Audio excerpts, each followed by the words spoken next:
সম্মানিত মৎস্য উদ্যোক্তা ও মাছ চাষী বন্ধুগণ, আসসালামু আলাইকুম। আশা করি আপনারা সকলে ভালো আছেন, সুস্থ আছেন। আপনাদের সকলকে স্বাগতম জানাই রনি মৎস্য নার্সারির নতুন আরও একটি ভিডিওতে। আমাদের দেশের প্রাকৃতিক উৎস তথা নদ নদী খাল বিলে প্রচুর পরিমাণে পুঁটি মাছ পাওয়া যায়। তবে দিন দিন এই সকল উৎস থেকে এই ধরনের দেশি মাছ কমে যাচ্ছে। বর্তমান সময়ে আমাদের দেশে থাই পুঁটি মাছ চাষ বেশ ভালো একটি লাভজনক চাষ হিসেবে পরিচিত হচ্ছে। থাই সরপুঁটি মাছের আদিনিবাস দক্ষিণ পূর্ব এশিয়ায়। 1977 সালে থাইল্যান্ড থেকে প্রথম এই সরপুঁটি মাছটি বাংলাদেশে চাষের জন্য আনা হয় এবং চাষ শুরু করা হয়, যে কারণে এই মাছকে থাই সরপুঁটি বলা হয়। থাই সরপুঁটি মাছ খেতে অত্যন্ত সুস্বাদু। এই মাছ বেশ শক্ত প্রকৃতির, অধিক ফলনশীল মাছ। প্রতিকূল পরিবেশে অক্সিজেনযুক্ত বেশি তাপমাত্রার পানিতেও এই মাছ বেঁচে থাকতে পারে। সরপুঁটি মাছের রোগ প্রতিরোধ ক্ষমতা খুব বেশি, তাই এই মাছ যে কোনো জলাশয়ে চাষ করা যায়। কার্প জাতীয় মিশ্র চাষে থাই সরপুঁটি মাছ সবচেয়ে ভালো উৎপাদন হতে দেখা যায়।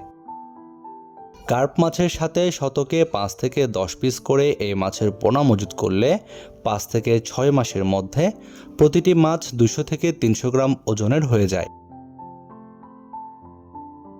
যে কারণে বাংলাদেশের প্রান্তিক চাষিরা স্বল্প সময়ে স্বল্প খরচে যে কোনো জলাশয়ে সরপুঁটি মাছের চাষ করে পরিবারের প্রয়োজনীয় মাছ তথা আমিষের চাহিদা মিটিয়ে বাড়তি আরেকটি নির্ভরযোগ্য উৎসের সন্ধান পেতে পারেন। এই মাছের পোনা ছাড়ার আগে ভালোভাবে পুকুর প্রস্তুত করে নিতে হয়। প্রস্তুতকৃত পুকুরে মাছের প্রাকৃতিক খাদ্য প্লাঙ্কটনের পর্যাপ্ত মজুদ সম্পর্কে নিশ্চিত হয়ে পুকুরে পোনা মজুত করতে হয়। পুকুরে যে পরিমাণ মাছের পোনা ছাড়া হবে সে মাছের মোট ওজনের শতকরা 4 থেকে 6% হারে বাজারের চালের কুড়া বা গমের ভুসি সম্পূরক খাদ্য হিসেবে প্রতিদিন সকাল ও বিকালে 2 বার পুকুরের সর্বত্র ছিটিয়ে দিতে হবে। এই প্রক্রিয়ায় 5 থেকে 6 মাস লালন পালনের পর এক একটি মাছের গড় ওজন দাঁড়াবে 200 থেকে 300 গ্রাম, যা বিক্রির জন্য উপযুক্ত বলে বিবেচনা করতে পারবেন। তবে থাই সরপুঁটি চাষে সফলতার প্রধান শর্ত উন্নত মানের পোনা নির্বাচন করা। বর্তমান সময়ে অনেক মৎস্য উদ্যোক্তা ভাইয়েরাই থাই সরপুঁটি মাছ চাষ করার জন্য এই মাছের পোনা খুঁজছেন। আর আপনাদের জন্য আমাদের হ্যাচারিতে রয়েছে উন্নত মানের থাই সরপুঁটি মাছের পোনা। আমাদের কাছে বিভিন্ন সাইজের থাই সরপুঁটি মাছের পোনা রয়েছে। আপনারা চাহিদা অনুযায়ী আমাদের কাছ থেকে পোনা সংগ্রহ করতে পারবেন। আপনারা যে সকল মৎস্য উদ্যোক্তা ভাইরা থাই সরপুঁটি মাছের পোনা নিতে চাচ্ছেন, আমাদের ভিডিওর স্ক্রিনে দেওয়া নাম্বারে যোগাযোগ করুন।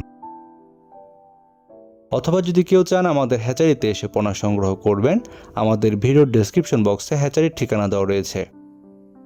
চাইলে সরাসরি আমাদের হ্যাচারিতে এসেও পোনা নিয়ে যেতে পারবেন। আপনার মাছ চাষে নিয়মিত বিভিন্ন পরামর্শমূলক ভিডিও এবং পোনার ভিডিও পেতে আমাদের চ্যানেলটি সাবস্ক্রাইব করে বেল বাটনে চেপে রাখুন। আজকের মতো পর্যন্তই। আল্লাহ হাফেজ।